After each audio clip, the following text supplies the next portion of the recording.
Hello everyone, welcome to my channel. I hope everyone is having a wonderful day.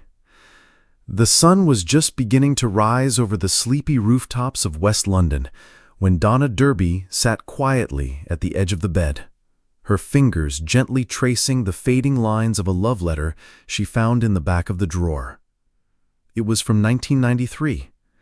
Bradley had written it in blue ink, his script boyish, full of fire and charm. Back then, he was the man who could walk into a room and make it sparkle without trying. A dancer, a performer, a showman. Her everything. Now, Bradley barely stirred. The years had taken their toll faster than they ever expected. He had been diagnosed 2 years ago, a cruel, degenerative illness that began by stealing his memory and now attacked the very movement that had once defined him.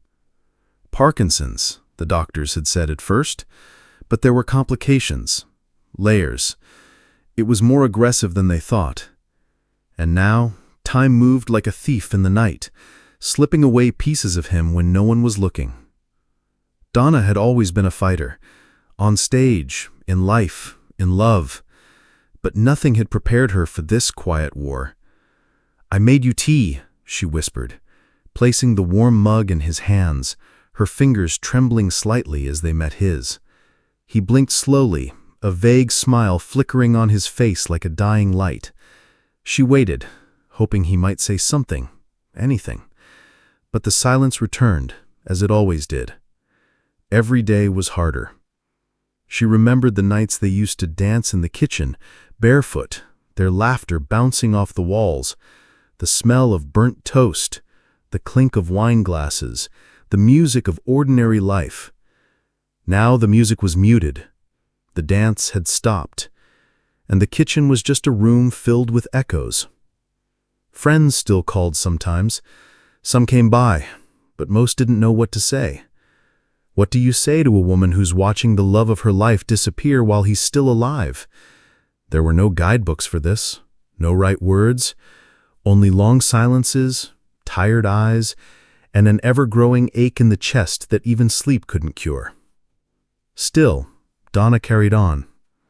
She brushed his hair, helped him dress, read aloud from his favorite books even when he couldn't follow the story. Sometimes, when the pain threatened to drown her, she sang softly, songs they used to love, just to fill the silence.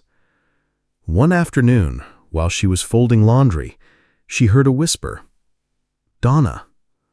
She turned so quickly she nearly dropped the pile. Bradley's lips moved again, slowly, like it took every ounce of strength to form the word. "You're beautiful." Tears welled in her eyes before she could stop them. She knelt beside him, pressing her forehead to his, her hands cupping his face. "So are you," she whispered.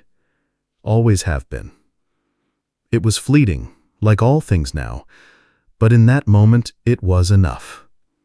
Later that night, she wrote in her journal, something she did often now. "Every day is harder, but every day I love him more. Even as he fades, he teaches me how strong love can be.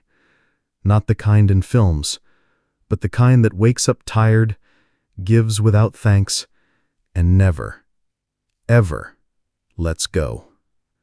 The decline would continue, that was certain. But so too would Donna's devotion. She wasn't naive.